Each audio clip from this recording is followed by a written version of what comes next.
En el nombre del Padre, del Hijo, del Espíritu Santo. Amén. Ven, Espíritu Santo, y llena los corazones de tus fieles, y enciende en ellos el fuego de tu amor. Envía tu Espíritu Creador, y se renovará la faz de la tierra. Estamos estudiando el Catecismo de la Iglesia Católica, su primera parte, la profesión de la fe, segunda sesión, la profesión de la fe cristiana, capítulo primero, creo en Dios Padre. Artículo primero, creo en Dios, Padre Todopoderoso, Creador del cielo y de la tierra.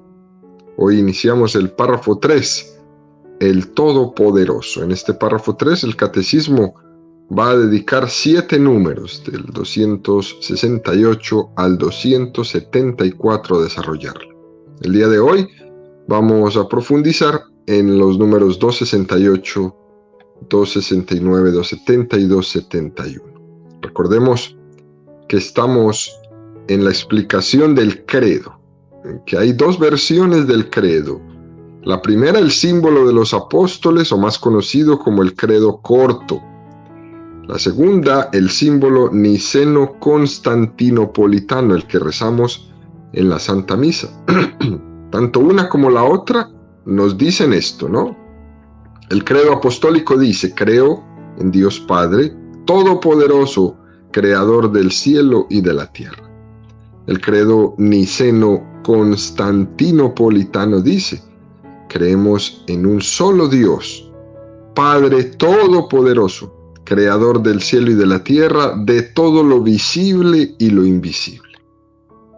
Tanto una versión del credo como la otra hablan de Dios Padre Todopoderoso.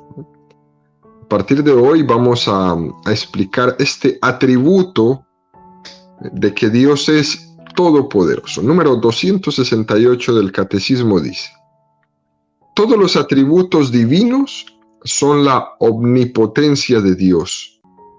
Es nombrada el símbolo. Confesarla tiene un gran alcance para nuestra vida. Creemos que esa omnipotencia es universal, porque Dios, que ha creado todo, rige todo y lo puede todo. Es amorosa, porque Dios es nuestro Padre. Es misteriosa, porque solo la fe puede descubrirla cuando se manifiesta en la debilidad. Todo cuanto le place, lo realiza. Este número 268 del Catecismo, tan hermoso, que dentro de todos los atributos que se pueden referir a Dios, como que Dios es omnipresente, como que Dios es omnisapiente, como que Dios es infinito, que Dios es omnisciente, que Dios es eterno, todos estos atributos, incluso con nombres así muy raros, todos estos atributos que se le pueden dar a Dios, el único atributo que se afirma en el credo es que Dios es todopoderoso. Es el único. En el credo no dice que Dios lo sabe todo, ni que Dios está presente en todo, ni que Dios es infinito, no dice nada de eso. El único atributo que se le da a Dios en el credo es que Dios es todopoderoso. Nos preguntamos, bueno, ¿alguna importancia tendrá solo usar este todopoderoso? Y es verdad, sí. El hecho de que Dios sea omnipotente, es decir, todopoderoso, tiene una importancia central para nuestra vida, ¿no? Y hay una gran diferencia entre creer esto y no creerlo. Fijémonos cómo al pueblo de Israel Dios le había educado en la confianza en que Dios era todopoderoso. Y le costaba a Israel entender esto, pues a Israel le gustaba jugar doble, ¿no? Jugar con dos cartas. Dice el Catecismo, confesar esto tiene un gran alcance para nuestra vida. Si uno cree que Dios es todopoderoso, que Dios todo lo puede, pues su relación con Él será entonces una relación de totalidad. Si uno tiene una relación de totalidad, le parecerá ridículo estar jugando a las supersticiones, por ejemplo. Le parecerá absurdo cualquier cosa que sea desconfiar, aunque sea en lo más mínimo de Dios. Por ejemplo, hay veces en su teléfono usted recibe una cadena de oración, ¿no? Una cadena de mensajes, ¿no? Que si no la mandas a 10 personas más, caerás en desgracia. Y es una oración, y uno dice, wow, bueno. Nos preguntamos, bueno, ¿cuál es la imagen de la divinidad que la persona que me mandó esto tiene? El que practica todo este tipo de cosas diciendo si no mandas esta oración caerás en desgracia. ¿Cuál es la visión, cuál es la imagen que esta persona tiene de lo divino? ¿Es que no se ha enterado esta persona que Dios es todopoderoso? ¿Que Dios no necesita que yo le mande a 10 personas más algo y que si no se la mando me va a castigar? ¿A poco no se ha enterado de que es que ese Dios es todopoderoso? Ahora con la vacuna, volvemos y repetimos lo mismo. ¿A poco no te has enterado que Dios es todopoderoso? Y que Dios me va a salvar del virus. Y que Dios me va a salvar de la vacuna. ¿No es que es todopoderoso Él? Por eso me vacuno. Y no tengo miedo a vacunarme. Porque Él es todopoderoso. Y yo con esa vacuna voy a poner a mi hermano a salvo. Y yo con esa vacuna voy a poner a los que me rodean más tranquilos. Aunque sea por lo menos psicológicamente. Pero Dios es todopoderoso. Y así como me salva del virus, así me salvará de la vacuna si la vacuna no está bien hecha. Personas que van por la vida diciendo que este es el número de la buena suerte, que este es el número de la mala suerte, que si haces esto o aquello, que si el gato negro, que si la escalera parada, que no pases por debajo de una escalera y otras cosas peores. ¿A poco tú no te has enterado que es que Dios es todopoderoso? Creer que Dios es omnipotente rompe con todo tipo de pensamientos, de obras, de supersticiones, de brujerías, de refranes, de decires, de amenazas. El creer que Dios es omnipotente, que es todopoderoso, rompe con todo. Me acuerdo una anécdota que me contó una persona que le estaban intentando hacer una brujería, como dicen por ahí. Había una bruja detrás de él intentando hacerle una brujería. Y llega un momento donde la bruja le cuenta a la persona que le mandó a hacer la brujería y le dice, con este no puedo, con este no puedo. Y la persona que me lo contó, que fue quien le había mandado a hacer la brujería, le dice, pero ¿cómo que con este no puedo? Y dice, es que este está sellado. Esta persona cree y no puedo. Creer que Dios es omnipotente, que Dios es todopoderoso, rompe con todo tipo de pensamientos, de obras, supersticiones, brujerías, refranes, decires, amenazas, todo lo que usted quiera. Que hasta el demonio tiene que echar un paso para atrás. Creer que Dios es omnipotente, que todo lo puede, no es una cuestión teórica. Tiene aplicaciones reales en nuestra vida. Nada se escapa de las manos de Dios, porque Dios sabe más. Y para Él no hay nada imposible. Pero algunas veces en nuestra vida se nos ponen las cosas difíciles. Y entonces uno le dice al Señor, no, Señor, si esto no es voluntad tuya, ponme una dificultad que yo no pueda superar para que yo entienda y yo pueda discernir que tu voluntad es que yo no siga esto adelante. discernir si este proyecto será tuyo o no será tuyo. Ver si es tu voluntad o si no lo es. Que me des la capacidad de entender si es o no. Que me des la capacidad de aceptar y de acoger en mi vida, sea cual sea la respuesta. Porque tú lo puedes todo. Como podemos ver, queridos amigos, esto para la espiritualidad, reconocer y confesar la omnipotencia de Dios, pues tiene tremendo alcance, tiene consecuencias prácticas muy interesantes, porque no soy yo el que tiene la última palabra. El que tiene la última palabra siempre será Dios. Ese refrán que dice, el hombre propone y Dios dispone. No al revés. Porque parece que nosotros queremos disponer y que Dios obedezca a nuestra propuesta. Y así no es.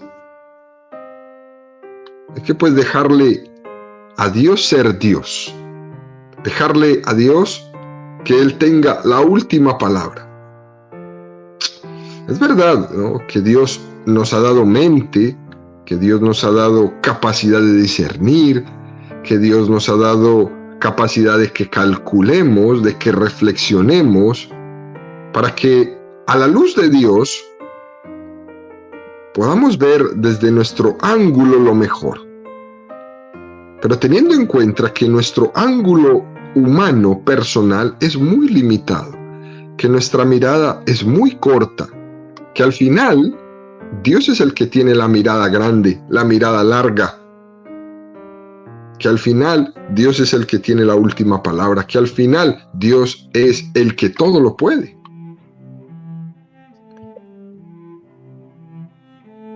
Seguimos adelante, ¿no?, con este número. Vamos a desmenuzarlo con un poco más detalle. ¿Qué es lo que supone esta fe en el Dios omnipotente? Y dice el catecismo, creemos que esa omnipotencia es universal, porque Dios ha creado todo, rige todo, lo puede todo. Creemos que esa omnipotencia es amorosa, porque Dios es nuestro Padre. Creemos que esa omnipotencia es misteriosa, porque solo la fe puede descubrirla cuando se manifiesta en la debilidad. Fijémonos cómo el catecismo nos presenta que Dios Todopoderoso tiene tres características: universal, amorosa, misteriosa. Esta omnipotencia de Dios tiene tres características. Omnipotencia universal, porque Dios ha creado todo, rige todo y lo puede todo. Omnipotencia amorosa, porque Dios es nuestro Padre. Omnipotencia misteriosa, porque solo la fe puede descubrirla cuando se manifiesta en la debilidad. Primero, omnipotencia universal. Y se nos cita Génesis 1:1. En el principio creó Dios los cielos y la tierra.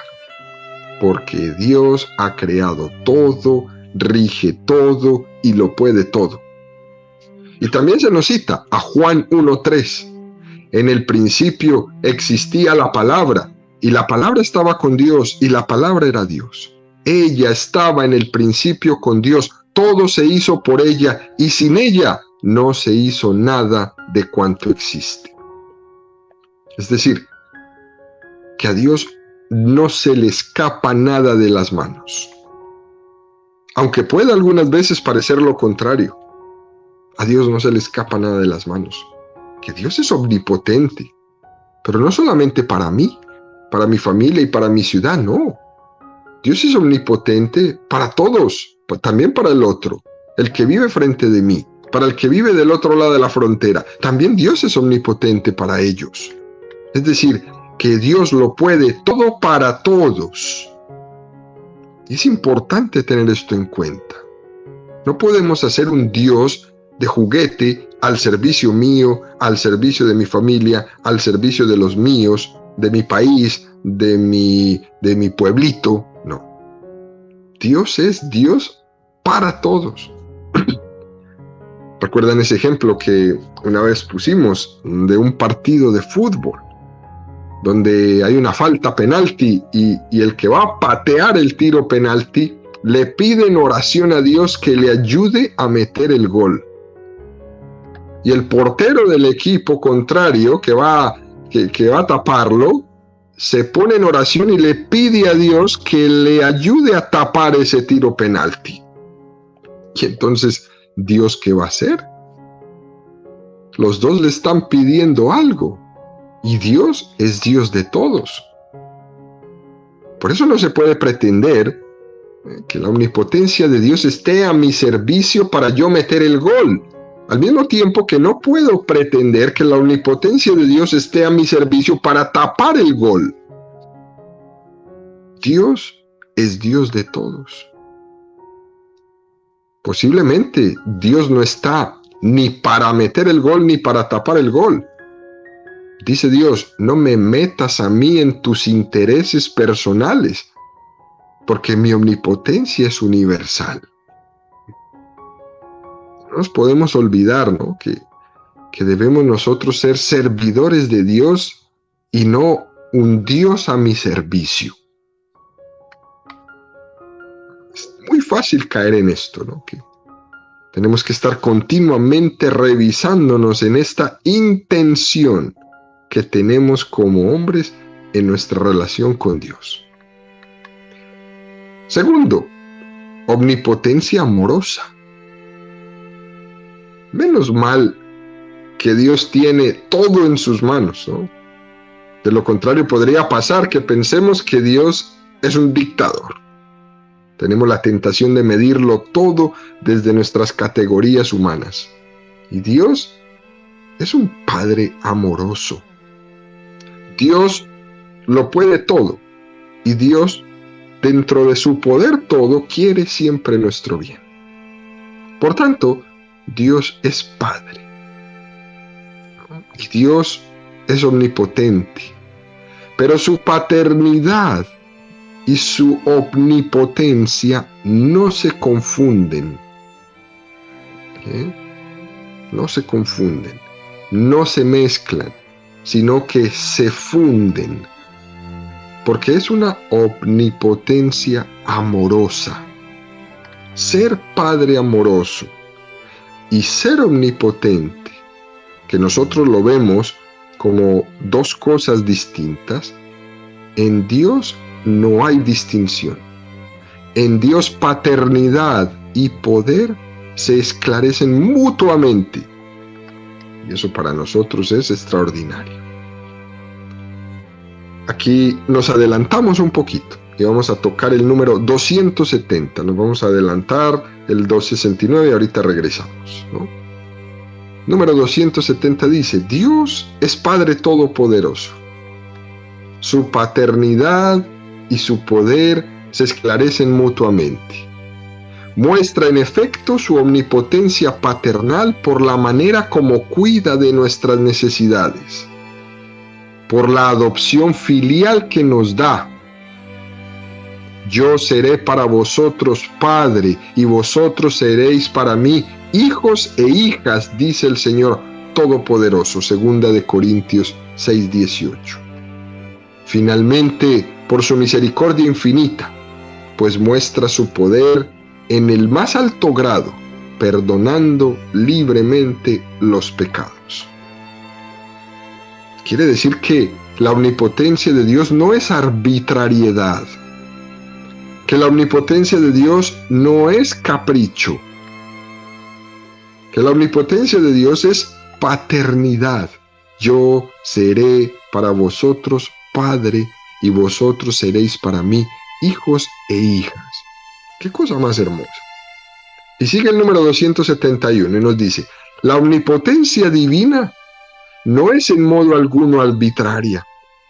En Dios, el poder y la esencia, la voluntad y la inteligencia, la sabiduría y la justicia son una sola cosa. De suerte que nada puede haber en el poder divino que no pueda estar en la justa voluntad de Dios o en su sabia inteligencia. Dios realmente no hace lo que le da la gana. No. A Dios, es más, a Dios no le da la gana. Dios tiene una santa voluntad que es muy distinto. Esta expresión que afirma que la omnipotencia de Dios es amorosa, nos dice que la omnipotencia de Dios nunca puede ser cruel, nunca puede ser arbitraria, sino que, como nos enseña la liturgia, oh Dios, que manifiestas tu amor, especialmente tu poder en el perdón. Qué cosa más hermosa para nosotros. Dios, toda su omnipotencia la expresa en su capacidad de perdonar. Es que, claro, el poder de Dios se manifiesta tanto creando al mundo de la nada, como se manifiesta perdonando el pecado. ¿Recuerdan ese precioso texto del Evangelio que para mí en lo personal es mi texto preferido del Evangelio, Marcos 2:9? ¿Qué es más? ¿Decirle a este tullido, tus pecados te son perdonados? ¿O decirle, levántate, toma tu camilla y echa a andar? Pues para que veáis que el Hijo del Hombre tiene poder para perdonar los pecados, a ti te digo, levántate, toma tu camilla y echa a andar. Dios, tan omnipotente, es más omnipotente perdonando que haciendo milagros, porque su omnipotencia es amorosa. Es amorosa. ¿Qué es más? ¿Decirle a este tullido, tus pecados te son perdonados? ¿O decirle, levántate, toma tu camilla y echa a andar? Pues te perdono tus pecados. Y también, para que veáis que tengo el poder, levántate. Es un texto del Evangelio de Marcos para uno arrodillarse ante él. Tercera, la omnipotencia de Dios es misteriosa, porque solo la fe puede descubrirla, y la va a descubrir cuando se manifiesta en la debilidad. Es una omnipotencia misteriosa, no como a nosotros nos parece, ¿no? Siempre que me ha llamado la atención ese pasaje de Jesús que está crucificado y hacen una burla ante él. Lucas 23:39. Uno de los malhechores colgados le insultaba, diciendo, ¿no eres tú el Cristo? Pues sálvate a ti y a nosotros. ¿No diste tú la vista al ciego? ¿No curaste tú a los enfermos? ¿No resucitaste tú a los muertos? ¿No le devolviste el caminar al tullido? Baja de la cruz y creeremos en ti. Y Jesús escucha todo esto en silencio. Y no recurre a su omnipotencia para decirles, me voy a bajar de esta cruz y les voy a demostrar a todos quién soy. Ahora van a ver. No, Jesús calla y calla. Y el silencio de Dios puede parecer algunas veces incompatible con su omnipotencia, porque parece que su silencio es un silencio de debilidad. Y entonces uno se pregunta, ¿cómo se conjuga esto? Que Dios es todopoderoso y lo veo clavado en una cruz muriendo sin hacer nada. ¿Cómo conjugo esto? Y la manera de conjugarlo es afirmar, Dios lo puede todo. Es omnipotente, es todopoderoso, pero tiene una forma de llevar adelante su omnipotencia que resulta misteriosa para nosotros. Los tiempos de Dios no son nuestros tiempos, las formas de Dios no son nuestras formas. Luego, todo esto supone que yo me purifique. Necesito una purificación muy grande para poder entender lo que me conviene, para poder entender lo que es prudente, para poder controlar mis ansiedades, etcétera, etcétera. Pero Dios ve más largo que yo. Dios circula con luces altas mientras yo voy por la vida circulando con luces bajas. Por lo tanto, tengo en mi vida una tremenda tarea de purificación para comprender que la tarea de Dios sigue siendo tal, incluso que para nosotros parece ser debilidad. Un Dios que parece débil.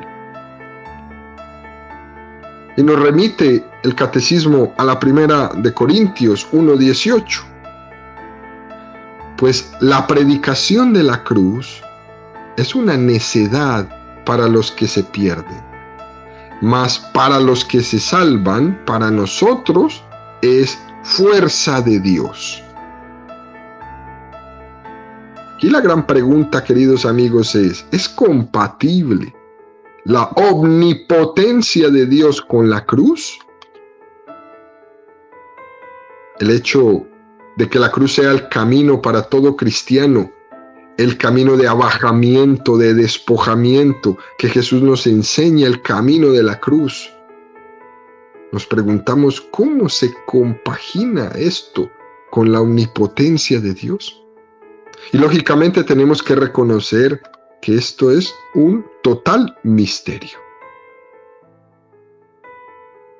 Tan misterioso que cuando Pedro escucha el anuncio de la pasión de Jesús, intenta quitar a Jesús de esa pasión y Jesús le responde: tú piensas como los hombres, Pedro, no piensas como Dios.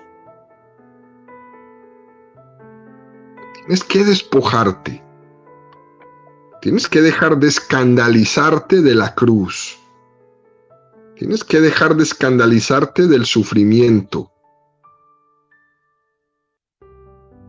Pedro le dice: esto no te ocurrirá a ti. Y Jesús lo corrige fuertemente. Quizás la corrección más fuerte que ustedes y yo hayamos escuchado: apártate de mí, Satanás. ¿Qué cosa? De esto se pega más de un protestante por ahí para decir que el Papa es el demonio. Jesús fue el que dijo a Pedro: Satanás, ¿no? Y se pegan de eso. Porque tú piensas como los hombres y no como Dios. Apártate de mí. Porque tú buscas compaginar la omnipotencia de Dios con la gloria humana, y no es así. Tienes, Pedro, que purificarte de esa concepción tan misteriosa para los hombres. Tienes que purificarte de eso. Por eso, queridos amigos, confesar la omnipotencia de Dios en medio de la debilidad es muy importante.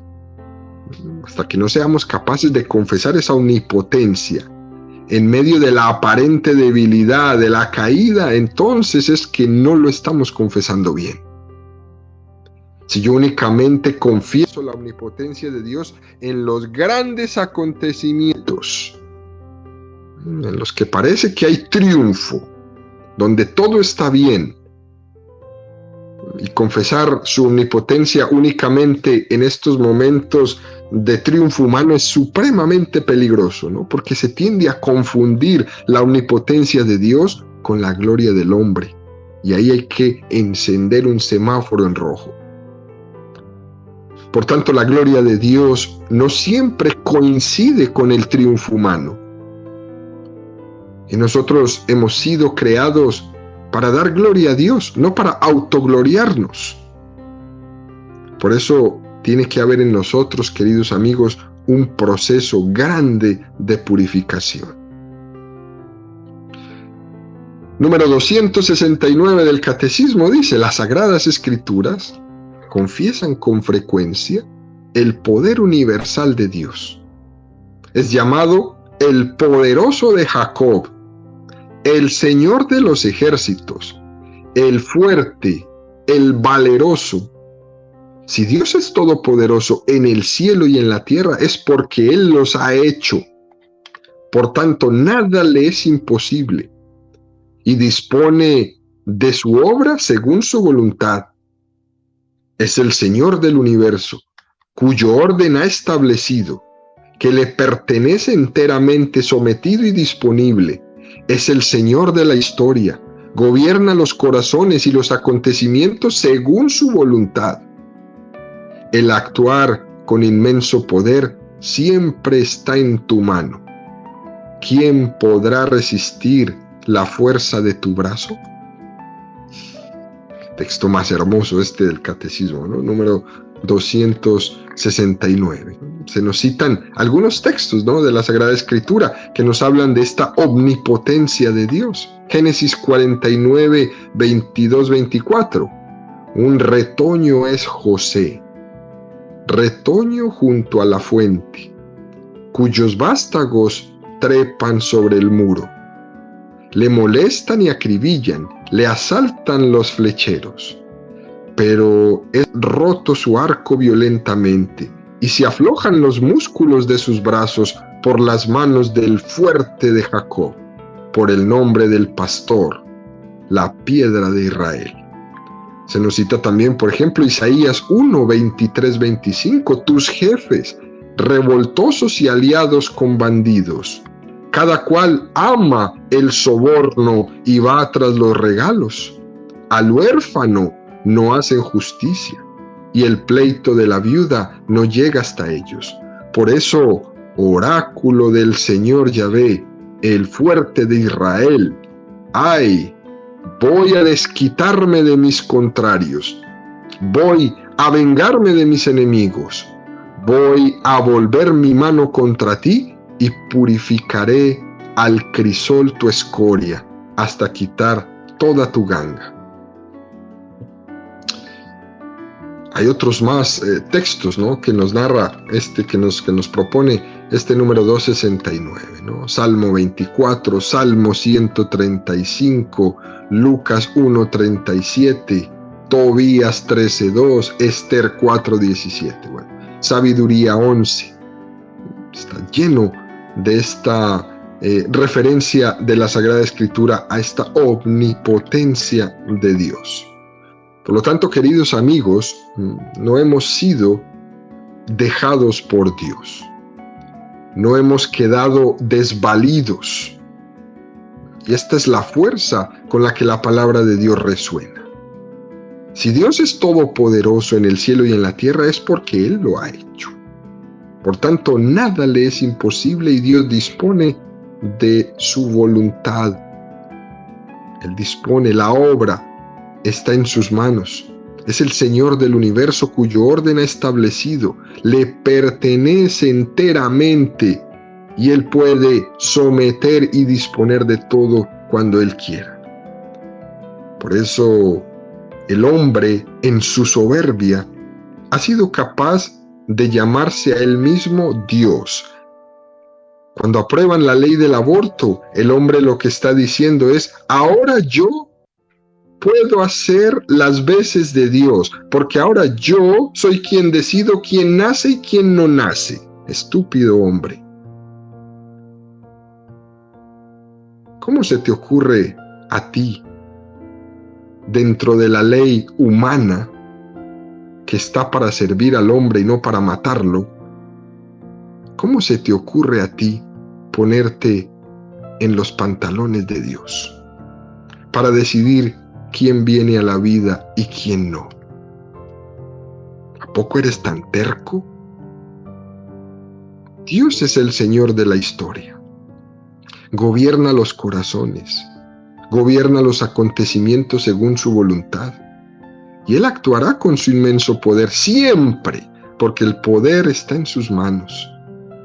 ¿Quién podrá resistir la fuerza de tu brazo?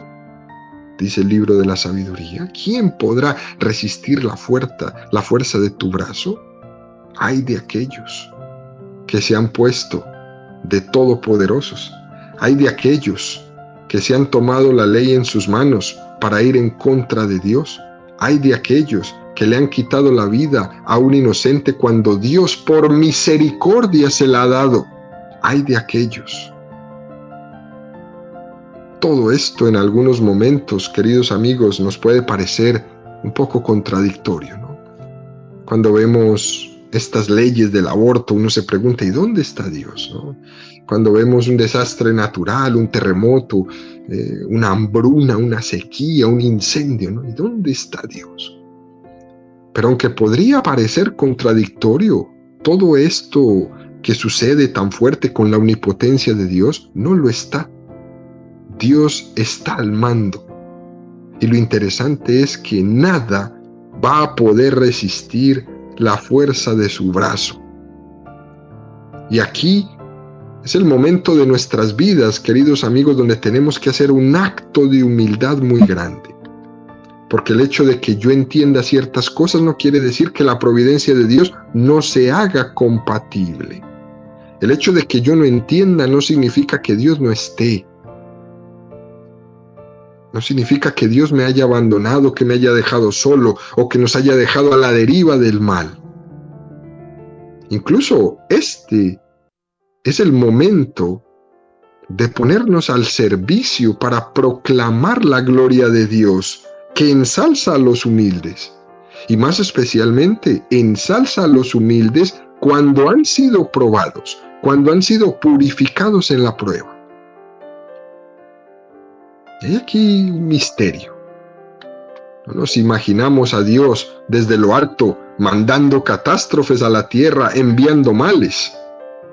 No, ni se nos ocurra tal cosa. Dios tiene una providencia amorosa, pero también existe el misterio del mal, que se ha introducido en el mundo por el pecado del hombre, y Dios respeta las consecuencias de nuestra mala actuación, de nuestro mal uso de nuestra libertad. Pero al mismo tiempo que Él la respeta, que Dios no anula la libertad del hombre, al mismo tiempo reconduce la historia para el bien del hombre. El mal nunca ha tenido su origen en Dios. El mal tiene su origen en el pecado del hombre, pero Dios es omnipotente, lo puede todo y es capaz de reconducir la historia del mundo. Es capaz de reconducir la historia de la salvación, la historia de cada hombre, para que de los males que han sobrevenido por nuestro pecado, hasta de esos males, nosotros podamos obtener bienes, porque Dios lo puede todo. Y la mayor prueba de esta omnipotencia de Dios es que Dios puede sacar bienes de males. Y esta afirmación la podemos hacer con plena confianza en la omnipotencia de Dios. Y si no lo crees, fíjate en tu vida y en todo lo que ha ocurrido en ella. Dios siempre de un mal ha sacado un bien. ¿Por qué? Porque Dios sabe más. Y concluimos con esta expresión del libro de la sabiduría 11:23. Te compadeces de todos porque lo puedes todo.